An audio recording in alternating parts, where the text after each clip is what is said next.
Hello, everybody, and welcome to the 33rd episode of the Hometown Musician Spotlight. And we're coming to you from the studio of the most famous 219 musician, or at least one that everybody loves, Mr. Jerry Clemons. How you doing, Jerry? I'm doing great, brother. Great to be here, man. Thank you for hosting this interview, man. Absolutely. Couldn't wait to be here. But, hey, why don't you tell us where you were born, where you grew up, and what schools you went to? Well, I haven't grown up yet. I'd like to hear that. No, I was born in Chicago. Okay.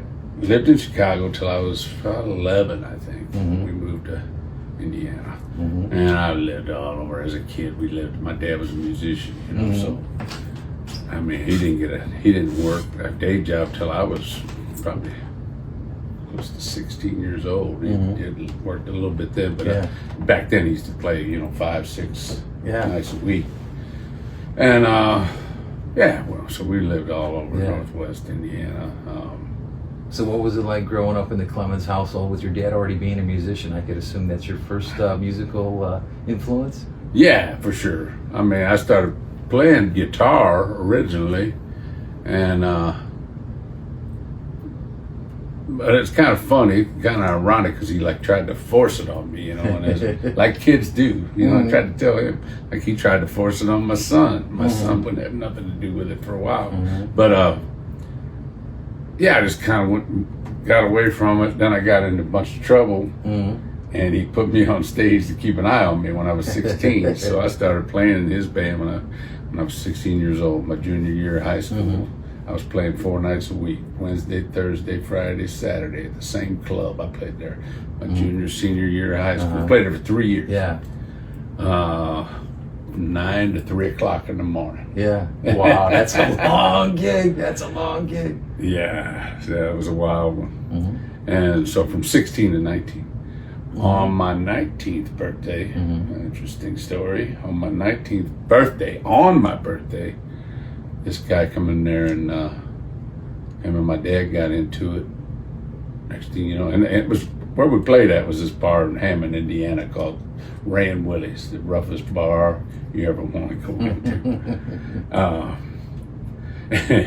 Mark Rongers, another fantastic musician, old friend. In fact, he was playing with my dad and I back then. And but Mark would like to say about that club, he said they check you at the door for a knife and a gun. If you don't have one, they give you one. That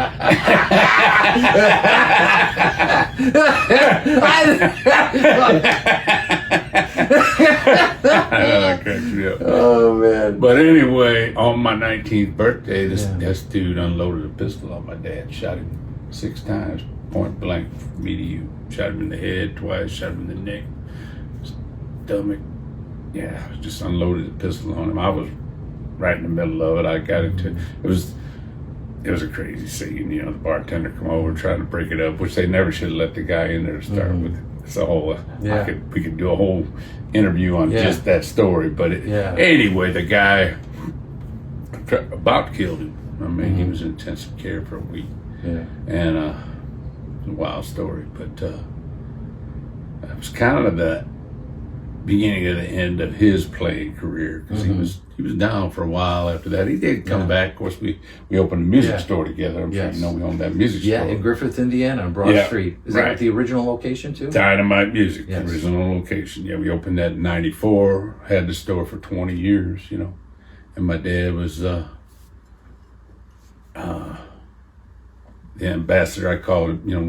He was Mr. Dynamite. He'd be in there all day, every day. He started playing, got into bluegrass. That's what he got into. He started playing some of that bluegrass, and all his bluegrass cronies would come in there every day, and they'd jam. He'd just jam all day, every day.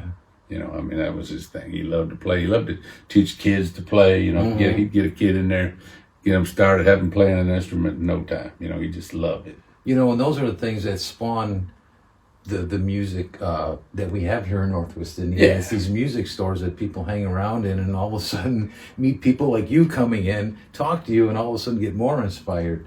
Yeah, well, I think the beauty of him was he loved to play with other musicians, you know, almost to a fault, because some guys are not like that. They don't like to just jam. Yeah. They don't really, like, they got to work it out by the record and play it just like the record, and they don't like to just jam. And there were some cats that came in there that wouldn't jam with him, and man, you didn't jam with him, he's done with you, man. And it was kind of, you know, like some of my friends, you know, that he just disowned, you know. You know, on the father and son subject, you know, your own son is a guitar player, and you just mentioned a little while ago you tried to push him, and it's obviously he took. Well, his my own dad time. tried to force it on. You know, and I told Dad, I told my dad, that's not what you do. But anyway, sure, you know, he early on, I think he was 9 years old, and he played drums. My dad did his record. There was these Cash brothers, and there was my dad had his brothers played too. In fact, my dad's band was called Jerry Clemons and the Sin Stars, and it was originally him and his two brothers. Yeah. Well, not originally, but for a good while, it was him and his two brothers. But Reuben and Joe. But anyway, let me remember where I was going with this. I originally asked you about your son. son. My son, yeah. So the Cash brothers, which were two brothers, one of them sang, one of them played guitar, and they would come in the store all the time. We'd have a jam every weekend, every Saturday. We have a jam in the store, and the Cash brothers would host it. We'd be, you know, we'd kind of jump in and out as the day went on, you know, selling stuff hopefully, and you know, kind of working. But that was a every Saturday thing. We ended up moving it to Sundays after a while. But anyway, the Cash brothers and my dad and did a record called Clemons with Cash. And my son played drums on one of the tracks when he was 9. Wow. And I mean, it sounds like a real drummer. I mean, but he kind of got away from it. He would, like, he started playing video games. He'd just go in the back room, shut the door, play his, you know, I had him set up so he could, because that was the only way he was happy, you know, playing video games. But when my dad passed away, he was 13 years old. He come up to me one day and said, "Dad, can I take guitar lessons?" And I'm like, what? Kidding me? Anyway, that kid started playing guitar, and I'm telling you what, that was it. He couldn't put it down.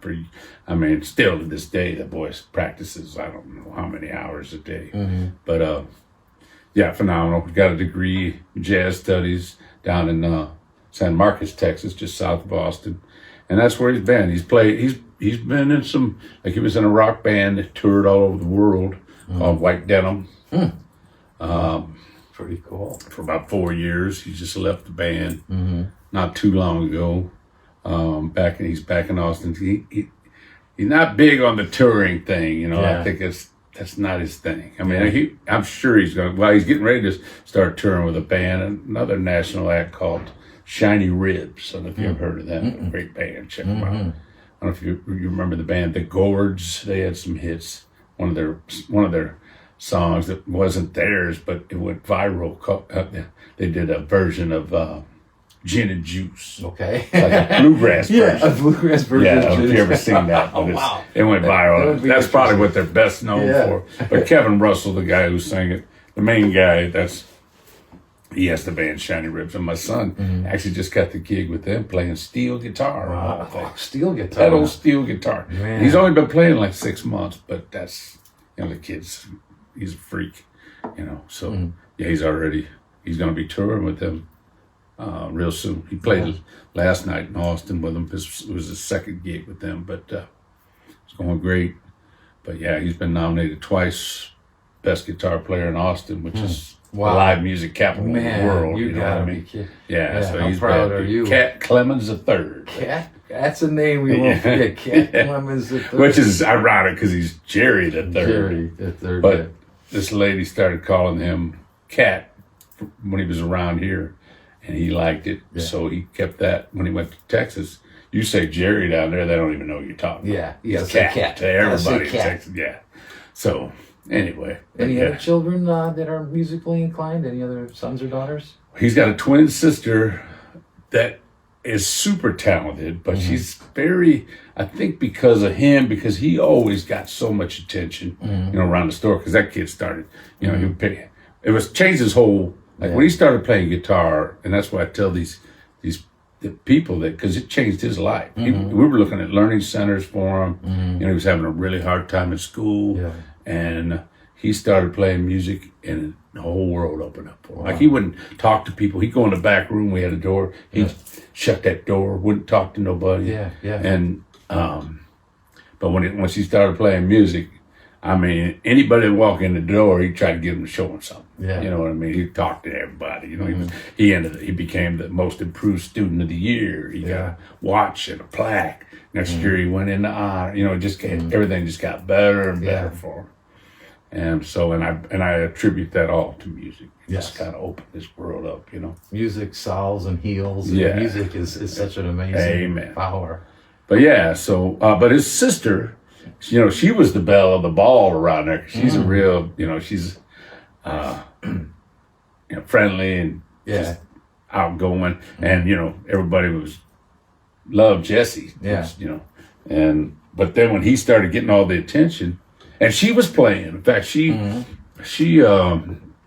really the first one to play. Like we would have a fest every year, Dyna Fest, we called it. And we had a deal where him and my sister's daughter, he had this mandolin that he had built for him, beautiful mandolin. My son has it now, but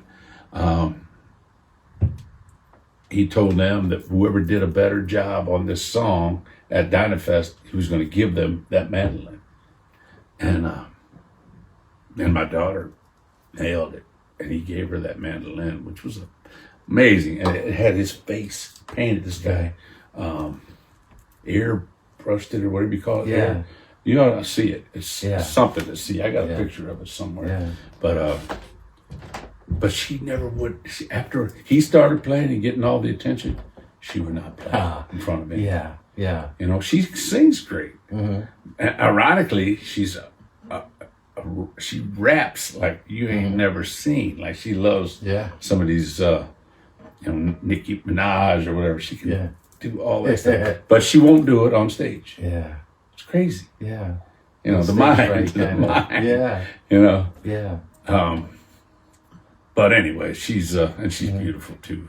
But she just kind of, once he started doing it, she's done. She bowed. Let her brother. Oh, she loved. I mean, she's all about him, promoting him, and But she's not going to do it. I keep thinking I'm going to get her up on stage one day. She will. She has done some stuff like on the cuff, where she got up and did some stuff when she's out with her husband and having a few or whatever. Anyway, she's much more reserved when it comes to that.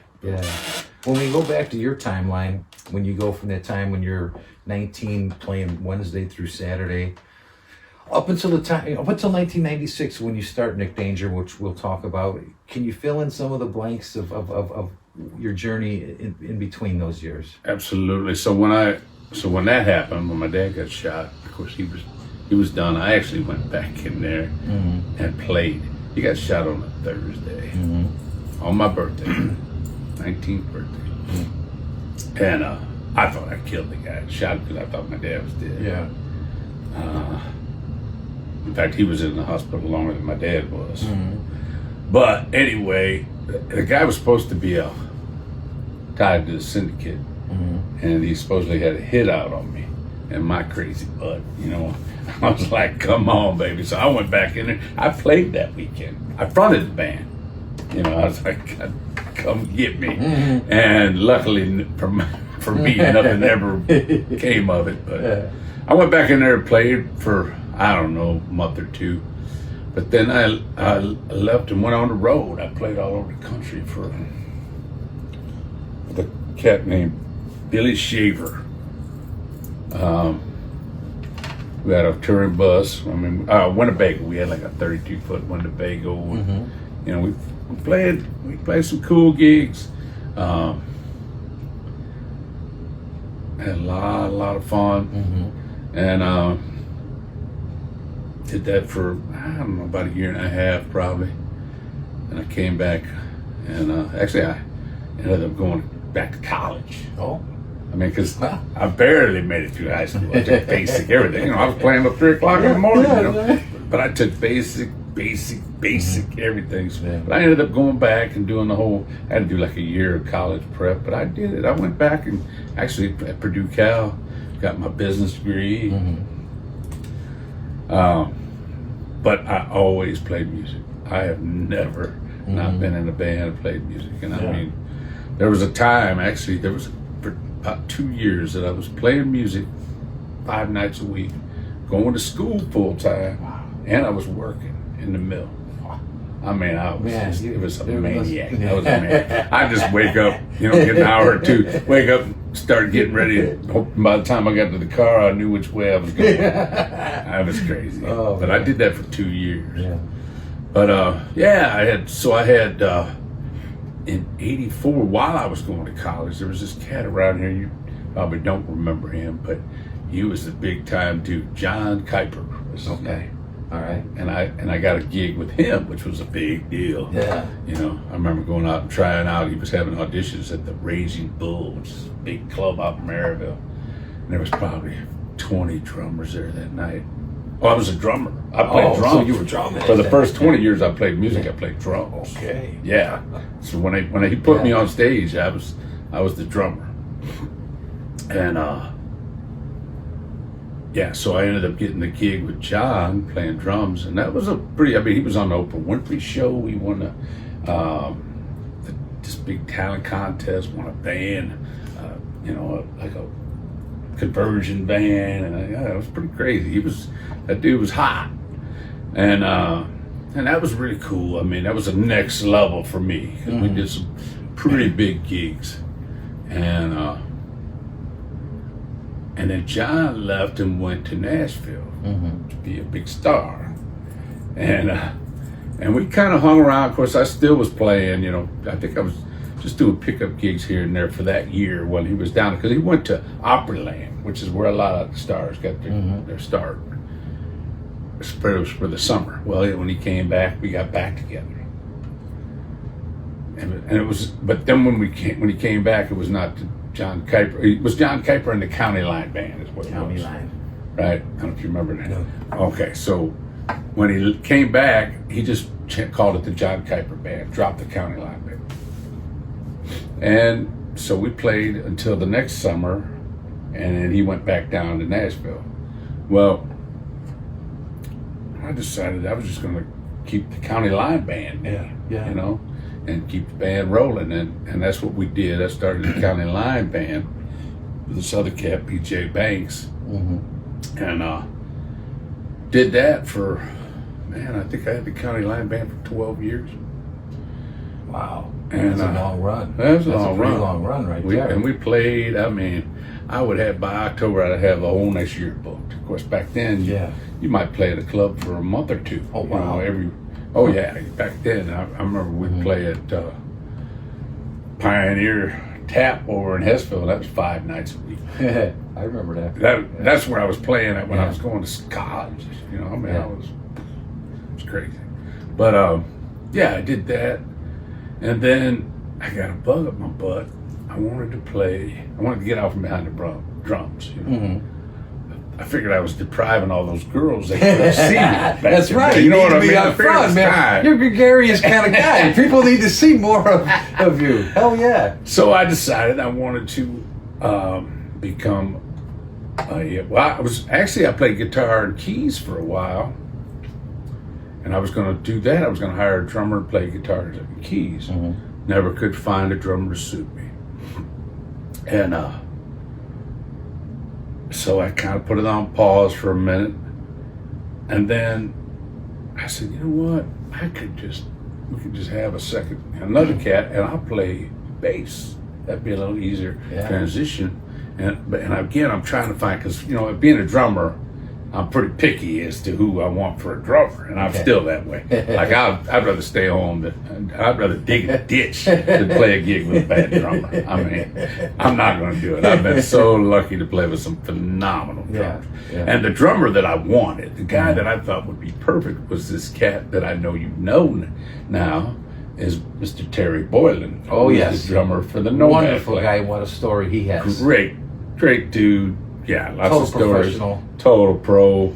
And just solid, you know, and I'm like, that's the bass player. I mean, that's the drummer that I need as a bass player. Well, Terry was in a band, and I keep hitting this thing. Oh, yeah. It might make a little few noises, but oh well. It's still on good content, that's all. Anyway, I told Terry, I said, man, I want you to be my drummer for this new band that I want to start called Nick Danger. And Nick Danger, I don't know if you know who Nick Danger is. No. Nick Danger was an old Mickey Spillane character. I thought so. Before Mike Hammer, which everybody knows about Mike Hammer, before Mike Hammer was Nick Danger. It was a private eye. In fact, our logo, I just changed our logo. Our logo for 29 years, actually almost 30, was this. The red hat? You changed that now? I think it's the hat red, or no, I think the hat's black. But I don't know. Yeah. But he had a smoking gun. Smoking gun, yeah. And you know, with the festivals and all of that, they didn't like that smoking gun. So I finally just recently, within the last few months, got the logo. We got rid of the gun, the smoking gun. So, but I still got some Nick Danger T-shirts with the smoking gun. Those are going to be very collectible. Yeah. To say really, yeah, because you're not going to be able to find. They're going to be on eBay for $50. Yeah, exactly. Yeah. But anyway, so I told Terry, I'm like, man, I want you to be my drummer. Well, Terry, he was in a band. It was a pretty hot band at the time, and he was, you know, he's like, yeah, I just can't do it. I really don't think he had the confidence in my bass playing because he always knew me as a drummer. In fact, I replaced Terry. Terry was the guy that was leaving the John Kuiper band. Okay. He was leaving to join this guy, Mike Jordan, and the Rock-O-Matics, which was a national touring act. He also played with big guitars from Memphis. You probably all heard all the Terry stories. I can tell you some bunch of Terry stories too. Yeah, California. But anyway, so Terry and I got to be good friends. You know, I think he was a good reason as to why I got the job with John Kuiper. But anyway, Terry he wasn't cooperating. But I told him, I said, you know, we're getting together over the store tonight. And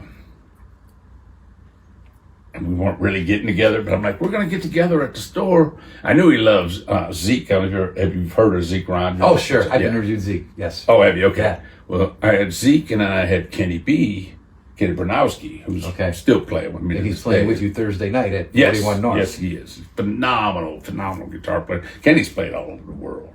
I mean, he played with Skatefish back in his heyday. Yeah. They toured with the Police. I'll be there Thursday night.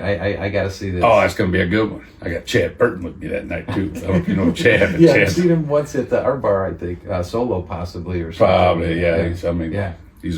He's awesome. But, so I told Terry, I said, man, we're getting together. We're going to go over some tunes. He's like, oh, I got a rehearsal. I'm like, what time's rehearsal over?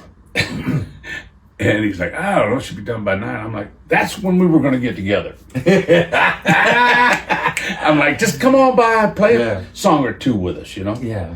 And, you know, let's just see how it goes. So he came by the store. I had the fellas all there. We were ripe and ready when he got there. And we sat down and started jamming. And I think we jammed for about 2 hours. You know what I mean? We just had a good old time. The next day, he called the fellas and told me he was quitting. And joined the Nick Danger band, Silver Canyon, that was the name of the band he was in at the time. I remember. So I got Terry. So the original lineup was Terry Boylan, Zeke, and Kenny B. Pretty 1996, we just celebrated our 30-year anniversary, in which I was hoping we could talk tonight about the fact I was going to have it in January 22nd, at the Amarillo Roadhouse. 1996 was the first Nick Danger gig. Yeah, wow. On 41 in Cherville. Yeah. Yeah. But for many years, we played at Northwoods. Northwoods was kind of our home base. Yes. You know? I mean, we played a lot. Great place. Yeah. And a lot of Jeff good Frizel, memories. the owner, loved me, and he booked me. I mean, I played there every Thursday for years. He just booked me and whoever I bring. And I bring different musicians every week. And so much fun. But so I wanted to have it there, And we were booked this month, but I said, let's do it next month. January 19th, March 19th is going to be the big Nick Danger bash. Yeah. And I want to get all the Nick Danger alumni. And I'm guessing there's over 100. I keep thinking of more people that have done Nick Danger gigs. And if you've done one Nick Danger gig, get on down. You're a Nick Danger dude or dudette. And I want you there. March 19th. We're gonna have. Be awesome. I think we're gonna get the original lineup at some point. Get up there, and I hope to get as many of the. And this is at 41 North also. Yeah. Okay. Great. I say Northwoods, but it's 41 North Tavern now. I call it Northwoods to this day, but I'm trying to be so proper now as saying 41 me too. North. But even when I was playing there, I kept saying, "He's coming out to Northwoods." Yeah. Somebody holler at me, "It's 41 North." Okay. But anyway, so I'm looking forward to that. That should be really cool. I was going to rent a hall and have a big shindig extravaganza, but I think this is going to work out better. That's a big place. We can fit everybody in there, and it should be a lot of fun. Yeah. So I'm looking forward to that. But I played drums for 20 years before I switched to bass. Well, when I did Zeke's interview, he also started out playing drums, and he said that was where he got the appreciation for the, the drum and bass line, the core of the band. And I'm going to take just a second to mention my first sponsor ever, Nico's Guitar Lessons. All ages are welcome at Nico's Guitar Lessons. You can find him on Facebook at Nico's Guitar Lessons or 219-213-4147. So Jerry, that's Nico Criticos. Oh, that's a bad dude, man. He can play the keyboards. Some of the stuff. Nico's. He needs to do a Nick Danger gig. That's right, Nico. You heard it right here. Come do a gig with Nick Danger. But fine young man, and I've met him, and I've heard him at gigs and whatnot. He sounds great, but I've been watching him. I haven't seen him in a minute, but I've been watching him, and the boy, that kid is playing. What has this Northwest Indiana music scene meant to you overall, in terms of just the camaraderie, and what else can you say about the Northwest Indiana music scene and the players in it? Oh, phenomenal. I don't know how we got so many phenomenal players in this area. It's hard to believe, but it really is amazing. You're talking about, just the cats that I've been lucky to play with in Nick Danger Band. Just the drummers. You're talking about Terry Boylan. You're talking about Lanny Turner. Have you heard of Lanny Turner? Lanny played with Albert King. Oh, wow. Lanny's world class. Lanny's unbelievable. And he was my drummer for quite some time. We actually did a Nick Danger record, and he was the drummer on that record. I was going to ask. It's called Dangerous Pleasures. How many records has Nick Danger? That's the only one. Just that one. Yeah.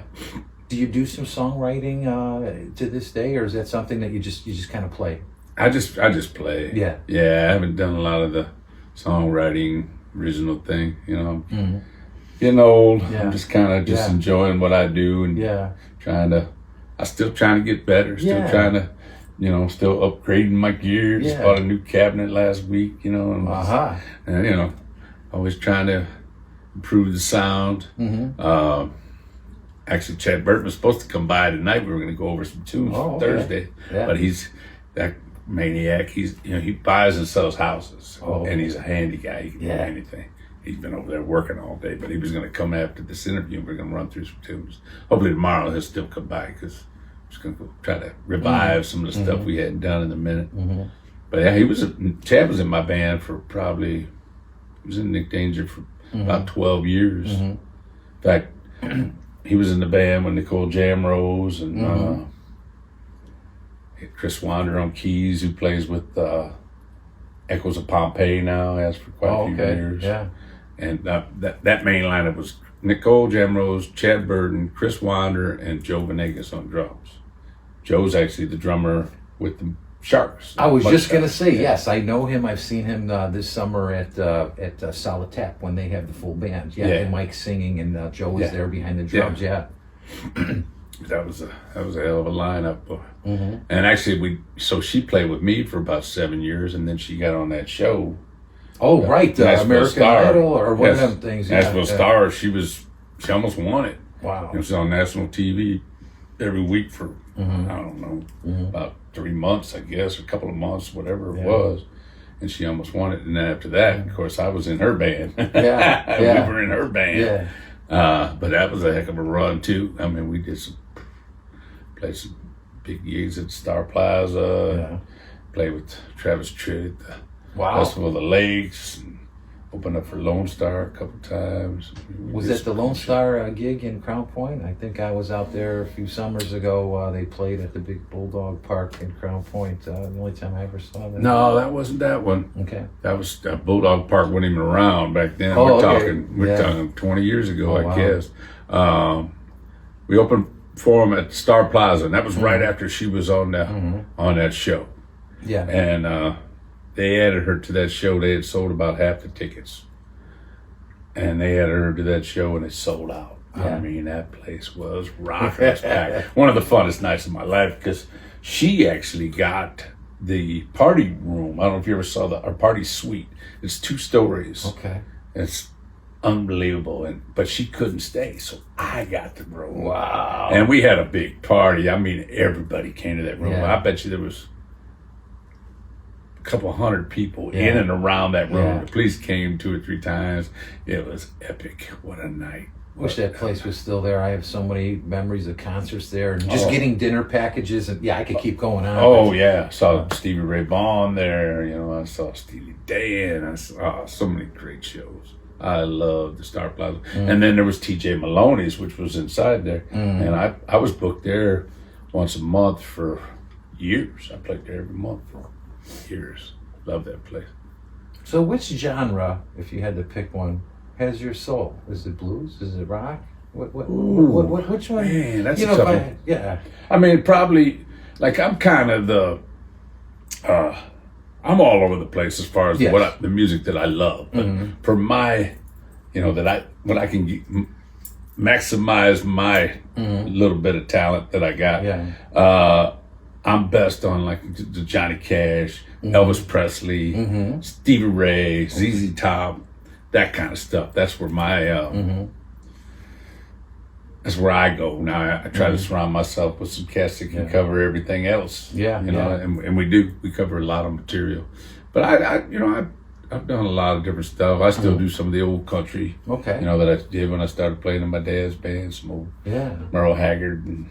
Speaking of your dad and your 2 uncles that were also players, did they go on to, I forgive the word spawn, but have children that were also musically inclined at all?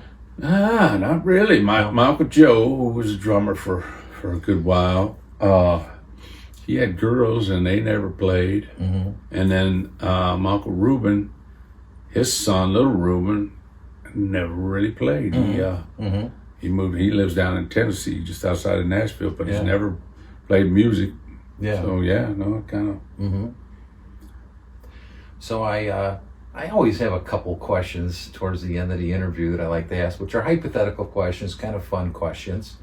And the first one is, if there was any room in the world, any shed, any stadium that you have never played, that you would like to play once, whether that room even still exists or not, what would be your pinnacle place to play on stage? Oh man, I mean, if I could pick any place, I love the Salt Shed up in Chicago. That was a great venue. I mean, put something like that, or any big outdoor fest. That's what I love. Outdoor gigs in the summertime. Bigger the stage, bigger the sound system, the better, as far as I'm concerned. Awesome. The more people. I've been lucky to play in front of thousands and it's just the energy. Where is the farthest place your music has brought you to? Have you been out of the country or I haven't played out of the country. I've been out of the country, but I haven't played an actual gig out of the country. All in the States. We traveled. We played all over. We were, Bill Shaver, that was his gig, and we had some really cool gigs. Every time we go in, we play for a week or 2, and it was 6-7 nights a week. You know, I was young then, I could do it. Yeah. But I remember we played in Casper, Wyoming, and never forget it. And it was 7 nights a week for 2 weeks, and it was 4 60-minute sets.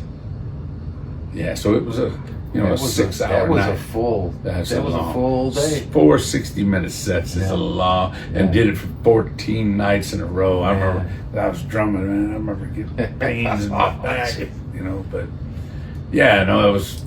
Of course, I was young. But that's cool. Casper, Wyoming, Casper, Wyoming, that was a crazy gig there for sure. Some of the places we'd go, you know, he'd have them people. Bill was he's a bit of a bullshitter. He'd have them people thinking we'd open up for, and you know, just how far back he goes. I remember Alabama was huge at that time. And he was telling them that we were, you know, on tour with Alabama, and oh man, he was so full of it. But so my next fun question is, if you could trade places with any other musician, dead or alive, for a whole weekend, you could be them on and off stage. What is there a musician, or is there a band where you wish you could either, since you play both drums and bass, a band where you could sit in and nudge that bass player out and play with that band? Oh man, that's a really good question, but I don't really know how to answer that, because you know, ZZ Top's one of my favorites. I think I could get in there, jump in there, and have some fun for sure. In fact, Billy Gibbons just came through town not too long ago, and I wasn't able to go, but man, I love me some ZZ Top. I mean, Sly and the Family Stone, some of that cool stuff. There's a band out there right now that I really love. We're getting ready to go in a couple of weeks. In fact, there's that post that JJ Gray, Mofro. You hit to them? No, have not, but I will be now. Check them out. They're phenomenal. That's the dude. He's a songwriter, singer, got a voice. I mean, I'd put him up against, right up against, you know, all the biggies. You know, Elvis, and Al Green, all of them. His voice is unbelievable. But he's really, it's just gotten better and better. Like now, he's got horns. He's got backup singers, and you know, it's really something to see. But they're going to be at Shipshewana on 21st. I want to go to that Blue Gate Theater one of these days. That's a great theater. Yeah, is it? Yeah, I'm looking forward to it. That's going to be a fun night. Of course, I've been going to see them for a long time, so I've got to be friends with all the cats in the band, so I always get to go backstage and hang out with them. In fact, they were at the Salt Shed last summer, and we got to hang out backstage. And what a night that was. Yeah, I've heard that's a great place. In fact, we got to be on stage and just, like, Trombone Shorty was on that bill, too. Oh, wow. And that's another great band. So before we kind of wrap it up here, is there anybody that you would like to thank, other than your father, and anybody else along the way that has meant a lot to you in your career? Anybody else you might? Man, there's so many. I mean, Mark Rongers and I have been making music together. He started playing in my dad's band when I was 17, and I'm like 37 now.